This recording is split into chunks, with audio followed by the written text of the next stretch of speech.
Please help me, I need 120 subscribers. When Rachel first brought it up, I thought she was joking. We were sitting on our worn-out couch, half-eaten takeout between us, the TV playing some meaningless show in the background, and she just said it, plain and unapologetic. I think we should try an open marriage. I froze. A cold wave ran through me. I had spent 6 years building what I thought was a solid partnership, a safe harbor from the chaos of the world outside. And now she was suggesting that we invite strangers into it. As if our bond wasn't enough. Her smile was casual, almost mischievous, like she was proposing a weekend trip, not the dismantling of everything I thought we had. It's not about leaving you, she said, reaching for my hand. But I couldn't take it. Not yet. Not while my chest felt like it was collapsing under the weight of disbelief. I had imagined a marriage full of shared mornings, laughter, arguments I could resolve without questioning loyalty, and nights where our closeness was unquestioned. That vision had been mine. Until now. I didn't react immediately. Instead, I retreated into my thoughts, counting the years of small compromises I had made for her happiness. The late nights I stayed up just to listen to her work problems, the weekends I canceled with friends because she needed me. Was this what it had all led to? Was all of that love now a reason to entertain some abstract idea of freedom? Rachel leaned closer, her voice soft but insistent. I just want to explore, to feel alive again. We're both adults, Mark. There's no shame in trying something new. Her words were meant to soothe, but they struck me like ice.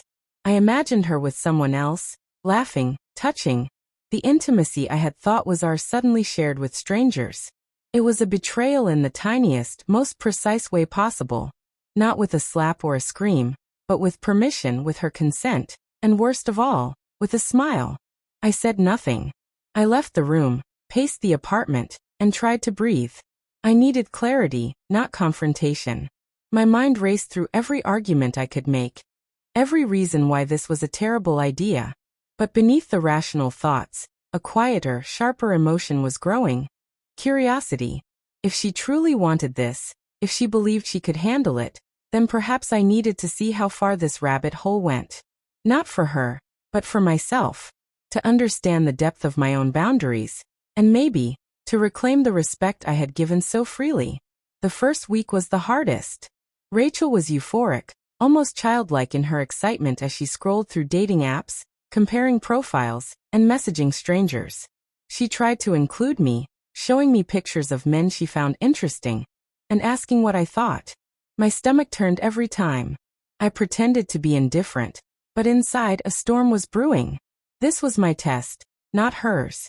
Could I stand by and watch the woman I loved step into a world I had never imagined? By the second week, I decided I would explore as well. Not because I wanted to replace her, not because I wanted revenge, but because I needed to reclaim my autonomy. I met Julia first, a soft-spoken artist with curious eyes who didn't ask too many questions. She didn't know my situation and I didn't volunteer it. She was simple, straightforward, a stark contrast to Rachel's thrill-seeking and relentless energy. That night, I felt a strange mixture of guilt and exhilaration. A dangerous cocktail that made me realize just how much I had suppressed my own desires to fit into a mold Rachel had designed. Next came Hannah, confident and witty, with a laugh that made my chest tighten in a way I hadn't felt in years. Our time together wasn't about replacing Rachel. It was about remembering that I was still Mark, a man with needs, boundaries, and the right to explore them. Each encounter sharpened my perspective. I noticed Rachel's calls becoming more insistent, her tone carrying the faintest edge of frustration when I didn't answer immediately. The thrill of novelty, it seemed, was more appealing to her in theory than in practice. By the time I met Sophie, the pattern had become clear. Rachel had imagined this as a test, a way to keep control while indulging in fantasies of freedom. But the reality was different. My excursions weren't about betrayal. They were about balance, about holding up a mirror to her ideas and showing her what it meant to walk the talk. And in that reflection, she saw herself, not the carefree, empowered woman she thought she was, but someone struggling to cope with her own choices. Her confidence wavered, her voice carried uncertainty, and for the first time in months, I saw hesitation flicker behind her eyes. It wasn't cruelty on my part, just clarity. And as the days went on, Rachel began to realize that this experiment wasn't a one-sided game. She had suggested a reality of open marriage, but she hadn't anticipated the consequences. The emotional distance, the challenge to her sense of control. The mirror held up to her own desires. She wanted freedom, but she wasn't prepared for its weight. By the 4th week, Rachel's enthusiasm had dimmed. The same spark that had made her eyes light up when she first proposed the open marriage was replaced with tension, frustration, and a quiet defensiveness. She called me one evening, her voice tighter than usual. "Mark, can we talk?" I agreed, knowing that the conversation would finally reveal the truth she had been avoiding. We sat across from each other at the small kitchen table, the dim light casting shadows over her face. I could see the vulnerability she tried so hard to hide. "I thought I could handle this," she admitted, voice barely above a whisper. "I thought it would be fun, exciting, but it's not what I expected. I thought I wanted freedom, but I didn't think about how it would feel to lose control, to see you exploring things on your own terms." Her hands trembled slightly, and for the first time, I saw the weight of regret pressing down on her. I didn't interrupt. I let her speak, because she needed to see that her actions had consequences, and I needed to see that she understood them. It wasn't about punishment. It was about honesty, about the truth she had tried to avoid. She had asked for an experiment, a test of limits, but the reality had proven harsher than her imagination. She started again, then paused. "I don't know if I can do this anymore. I can't handle it. I thought I wanted it, but seeing you, it's too much."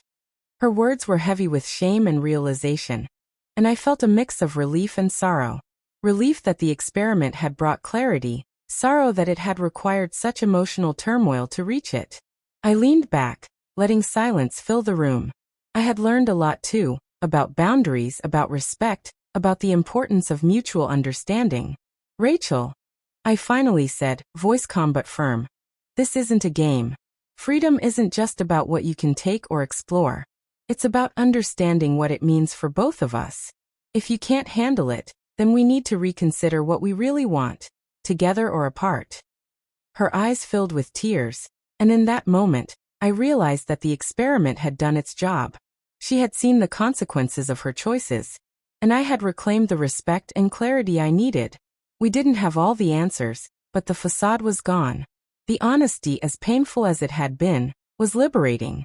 By the end of that night, we were left with a decision, a chance to rebuild with true understanding or walk separate paths with dignity.